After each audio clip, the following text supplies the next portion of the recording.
It's your weekend recap. Halifax Sports Talk. Andrew, Ed, and Dayton with you, and we are here to touch on the Halifax Mooseheads and the Halifax Thunderbirds. We always love coming on here and having some positive talks and recapping great weekends, but the truth of the matter is both teams had some tough weekends. Dayton, how are you doing? Well, I'm not doing too bad, Andrew. I wish I could say the same thing about these Halifax teams, and feels like we've kind of been saying that a lot recently. Ever since the Thunderbirds started 2-0, they haven't really. They've got 3 wins, so they got a win in there somewhere. But other than that, it's been a bunch of losses. And the Mooseheads, they started the season really strong, and then after the halfway point, they lost Brisson. He went down.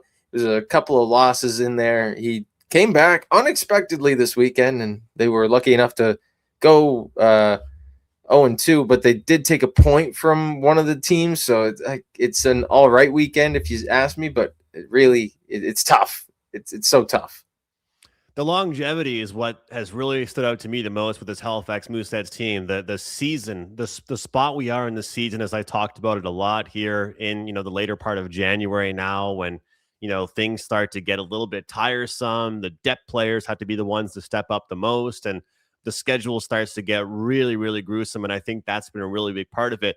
However, I will say one thing. I'm so happy that it's my understanding, I believe the Mooseheads are finally done with the Charlottetown Islanders. So we talked about it on the weekend preview. It has not been good for the Mooseheads when they've taken on the Islanders, and I believe they are all done with them now for the year, which is a blessing because once again, it did not go well for them this weekend. And last week on the Look Ahead show, I kind of showcased it going through all the recent scores head-to-head, Mooseheads versus Islanders.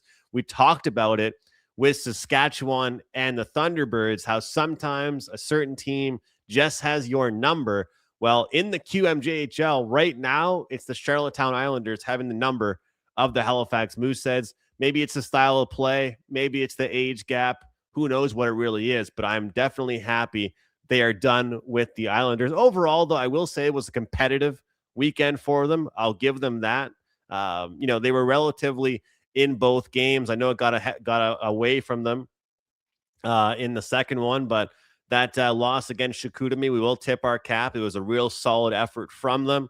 And of course, these Thunderbirds, man, it was probably their lowest point of the season, and especially with the fans being so excited to have them back at home. The Scotiabank Centre was jam-packed, and to put up that effort, it's a little bit tough for them. But before we jump into the quick recap of the weekend for the Halifax teams, I got to just say this. I believe first time since the Battle of Alberta 2020, we had a goalie fight in the NHL last night. You got to love that. Man, oh man, on a Monday night, at that, not even like a Saturday night game. What was it? Nedeljkovic versus Bobrovsky. And Nedeljkovic was actually the one that went into the scrum. And then in comes Bobrovsky flying out of nowhere from the other side of the ice. And the refs let them go. It was a pretty good one. Thought we'd bring that up on the show because for all the people out there that want fighting to be dead in the sport of hockey, you can get out of here with that because we've seen everything as of late, as far as the hockey world's concerned. And I think fighting is here to stay in this sport. Yeah, Andrew, I was pumped last night. Didn't even have the game on.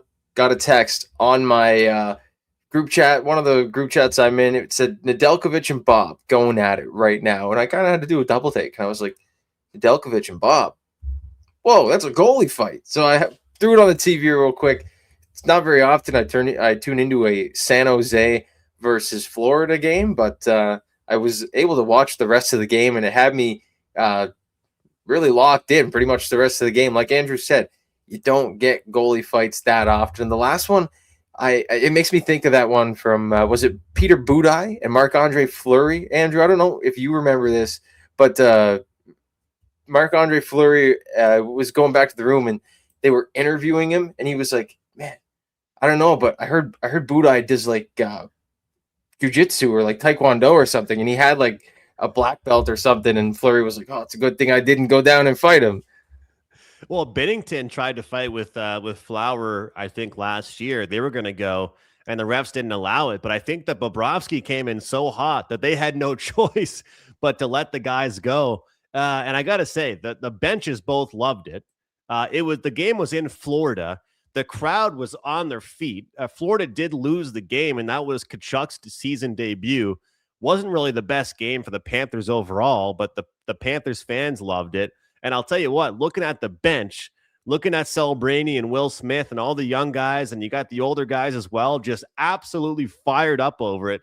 And for the most part, these goalies aren't going to get hurt. How many punches are being landed? It's more so kind of the showmanship of the fact. Andrew, if you're swinging like this and you've got a big bulky arm here and you're trying to get a punch on this guy's jaw, you might land one of like 6. You're just happy to be in the fight for the fight. Let's be real. Exactly. There's really not much going on with it, but whoever takes the other guy down is labeled the winner, no matter how much damage was inflicted. But thought we'd mention that off the top. It was pretty cool to see. And on a Monday night, I don't know. Some people wouldn't matter to them, but for me, there's certain nights that just you get more excited to watch hockey, and for that to happen on a Monday, I thought was pretty cool. But you talked about it when I went to you about this Thunderbirds team, and we've talked about it, about how much this team has really embraced the home court. You want them to be able to play their best lacrosse when they're at home. And it's been a little bit of time since they had a home game. The Scotiabank Centre was packed. I believe it was a themed night at Scotiabank Centre. The fans showed up, and you got to say, the Mammoth showed up, but the Thunderbirds, their offense finally had a little bit of a dip here. So after a great start, a pretty historic home opener against Oshawa, you go into Buffalo, you get it done against the champs. And then after the back-to-back losses against Saskatchewan, it was a 1-1 trip to Ontario with the back-to-back against Ottawa and Oshawa. It's been a little bit of a lull right now for this Thunderbirds team. What better week to have a week off, and then they're back in action next week when they play at home once again. But what did you see? What did the recaps show you as far as that game this past weekend? Well, it showed me a Colorado team that was absolutely fired up and ready to keep their win streak going, which they did. They moved to 4-2 on the season, so they're at, correct me if I'm wrong, that puts them at 800 in the win percentage, I do believe, or 750. But either way, they're doing fine on the season. The Halifax Thunderbirds would love to be right where they are. It's just, like you said, they have troubles kind of competing and showing up when it matters most in the recent weeks. Came down to Will Malcolm putting up 9 points on this past Friday night. He had a goal or a point on 9 of the 11 goals for the Mammoth. And when you've got a guy firing on all cylinders like that, it's hard to stop.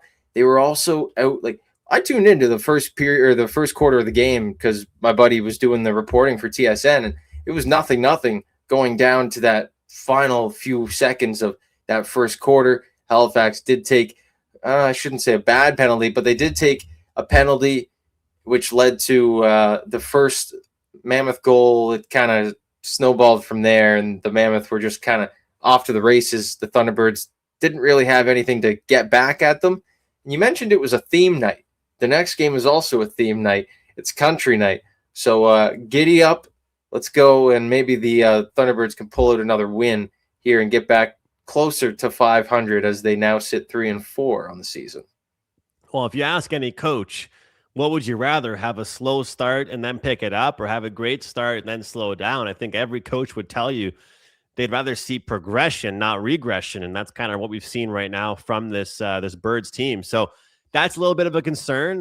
Right now, we're seeing Randy Stotts, Cody Jamieson, Peterson, a lot of the same names kind of showing up on the stat sheet. I understand that's kind of how it is in lacrosse. The big name guys score a lot, but maybe we need to see a couple more games or a couple more names popping up on that stat sheet, because, hey, when you've got your top guy getting a hat trick, but you end up losing the game 11-6, that guy doesn't really feel the love anymore because he's doing so well, and then you end up dropping that game. So we'll see. I'm looking forward to a big bounce back effort. We'll make sure we get Jeremy's thoughts, because it's a week off, and sometimes from a media perspective, it's a really good week for us to sit back and reflect overall. We're not going to have Jeremy on to preview a game, but we're going to have Jeremy on to look over the big picture. So you and I will come ready with some good questions for Jeremy, and we'll try and make sure we look at the whole overall picture of this team so far this season, because it was a good start, but they've certainly slipped when it comes to the last couple games of the season. And in a sport like this, with the back-to-back last weekend or 2 weekends ago, and then a tough one this week, what better time, Dayton, for a bye week to come?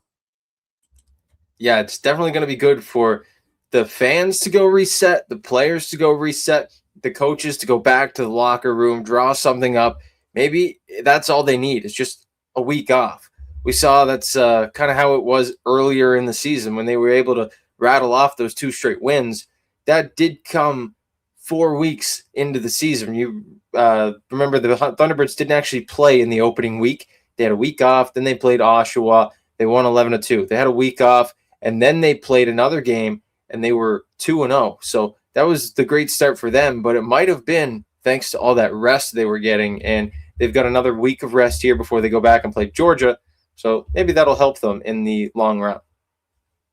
Hopefully it does. Look forward to getting Jeremy's thoughts. Of course, you guys can catch that on Thursday on our YouTube channel, but of course, on all podcasting platforms as well, Spotify, Apple Podcasts, and all kinds of other spots as well. So if you guys are new to the channel, new to checking us out, thank you for being here. And we are posting at minimum 2 podcasts per week, usually a weekend recap and a weekend preview going into the next weekend. So we try and touch on all things around Halifax and the sports world and the Maritimes, covering the Thunderbirds, covering the Mooseheads, covering the Wanderers, and much, much more. And shout out to all of you guys that commented on our TikTok and Instagram and Facebook video.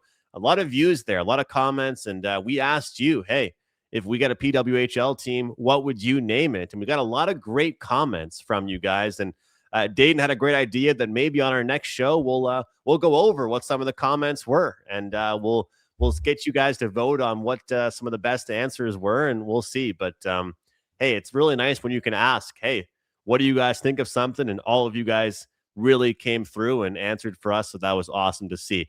Moving towards the Halifax Mooseheads, as mentioned, it was a big battle against Chicoutimi, the first game of the weekend, and then against the aforementioned Charlottetown Islanders. Happy to be done with that team because it wasn't as good there. Your thoughts on the matchup, Chicoutimi against the Halifax Mooseheads? The last time they played, it wasn't that close. This time, it was a lot closer. Let's address the elephant in the room here, Andrew. Owen Brisson, the starting goaltender, was back in between the pipes for the Mooseheads. And I don't know if that gave them a little bit of like a kick in the butt, so to say, or if that was a little bit of fuel on their fire, but it definitely seemed to be, because the Mooseheads were able to come out, and although they were down 2 multiple points in this game, they were able to come out and open the scoring and then grab another lead once Chicoutimi tied it up to put the Mooseheads up 2-1. They did fall 4-2, but they were able to tie it back up again with 2 late ones from Sam Rousseau, the overager that they picked up not long ago. So it was just a great game from the Mooseheads, and great to see Sam Rousseau, a veteran player, kind of leading the way, showing up in those late moments. He scored with 1:17 to go to tie this thing up. So that's something you want to see, whoever you are, whenever you are along the season. If your vets are going to lead your team like that, it's always great, especially against one of the top teams in the league. But most people didn't expect Brisson to come back. I think he's maybe like 2 to 3 weeks ahead of schedule, and it looked to be business as usual for Brisson. And then they went and threw him in again the next game on Saturday, against the Charlottetown Islanders, and that's where I was like, whoa! I didn't think they would throw him in 2 games in a row, coming back right out of the mix, but they did, and he didn't do too bad. He stopped 16 of 21 against Charlottetown, still let in 4, but I think maybe that one could have gone to Nick Circa. I've been seeing people talk about that on social media, on the Facebook page for the Mooseheads, the fan pages, wondering what the deal is with the goaltending situation for the Halifax Mooseheads. You and I were talking about it backstage before we kicked things off for today's show, but it is interesting because Magic's now back full-time with the team. You've got Circa, and then now you've got Brisson. And if you got the 3 goalie rotation, or at least you have 3 goalies in-house, very peculiar to see a goalie go back-to-back there. But I guess they were like, hey, look, he's rested. He's ready to rock. Let's see what he can do in back-to-back outings there. Very happy with the effort from the Mooseheads against that Chicoutimi team that we have to add is highly ranked in the CHL. You know, this is a well-respected team in the whole country right now. And, you know, looking right now at the top dogs, if we're going to look at some positives right now, Carrier, Kulibiakin, and the top guys, they're pulling their weight. They're doing everything that they can. But right now, sometimes when they get into those games that are 5-4, 6-5, I feel like that's where it's really hurting them because unfortunately, the depth scoring just isn't there for this team right now. If you look at lines 3, lines 4, that bottom 6 contributions just aren't there right now. So I feel like for a young team, it's hard to say this, but I think the lower the scoring game, the better for them because the second you start getting into a goal fest with other teams, you're going to need your depth scoring to step up for you a little bit. So very satisfied with how close things were with that game against Chicoutimi, but it's pretty tough and unexpected to say the least, Aiden, for him to play one game, but then to come back and play both. And then against the Islanders, I mean, you had a great stat here for us about a player for the Islanders. Could not believe here what went on in that game. But overall, did you feel like they're just outclassed? Like what's the deal here with this matchup? See, I have no idea. I really have no idea. When you look at the last matchup, it was on a Friday night. It was the game that Mavs Gillis interviewed Nathan Leek about his pregame meal. And he came out and said, oh, well, my trainer's not going to like this, but I go to Don's and I pick up myself 2 junior chickens with bacon and a root beer before each game. So if my stats are correct on this one, he might have got 4 junior chickens, maybe some extra bacon, and maybe an extra large root beer because he got 4 goals. And he was also combining with Ivan Ryabkin and Ross Campbell for 12 points on the night. Those 3 combined for a baker's or I guess a baker's dozen would be 13, but they combined for a dozen points. And yeah, it's definitely not something that you want to take lightly, especially when you're playing a team like this for the, what is it, maybe 5th time this season. Ivan Ryabkin as well, coming into his only his second Q game, scored his first point in this game. I don't think he expected to score a point on 5 of the 6 goals in this one, but I don't really know what you can say about this matchup. It's just that Charlottetown does have Halifax's number. They were an even split at the start of the season, but after that, it was all Charlottetown, and it has been all Islanders ever since. And yeah, I guess this last game you can't say anything to Brisson. Yeah, he came in. It was his first game or second game back. You throw him in back-to-back games, but you're going in against a guy like Nathan Leek and his new line mate, Ivan Ryabkin, who is, I guess, on fire coming back from the AHL. He's also projected to put up in the last 24 points or 24 games of the season in the Q. He's projected to put up 64 points on Elite Prospect. So that's not something to glance at either. That's definitely something to watch here over the next few months. Ivan Ryabkin in the QMJHL with the Charlottetown Islanders. So keep that name written down. He might be something to look at here soon. And it's dangerous when you've got a guy that doesn't take that long at all to feel comfortable and to settle into a lineup like that, right? So, and he's a European guy too. He's a Russian coming over playing with North American guys. It would be different if it's just some guy coming over from like the BCHL to a different league, but this is someone that his English probably is not the best, and he's probably got to find a few different ways to communicate with his teammates. But like Rod Brindamore told Alexander Nikishin when he first came over, he goes, Alex, you speak hockey. You know hockey. Doesn't matter if you know English. You know hockey. So these guys are good enough. They'll figure out a way, and that's exactly what these boys did. And making an immediate impact. Like you said, there's a reason you're here. There's a reason you're in the lineup. And man, unfortunately for the Mooseheads, he looked pretty good. He looked pretty good. So we got a Thursday game and a Friday game, a Thursday road game and a Friday home game for the Halifax Mooseheads coming up this weekend. Thursday, we'll have a show. We'll preview the next 2 games for the Mooseheads. And of course, guys, make sure you tune in because Jeremy will go over what he has seen, the good, the bad, the ugly from the Halifax Thunderbirds so far this season. Look forward to a really good episode on Thursday, but that will do it for the weekend recap here. Hopefully the next time we talk, we're being a little more optimistic, and the next recap we have, the Halifax teams are in the win column and doing a little bit better. Thanks for watching. We'll see you guys next time.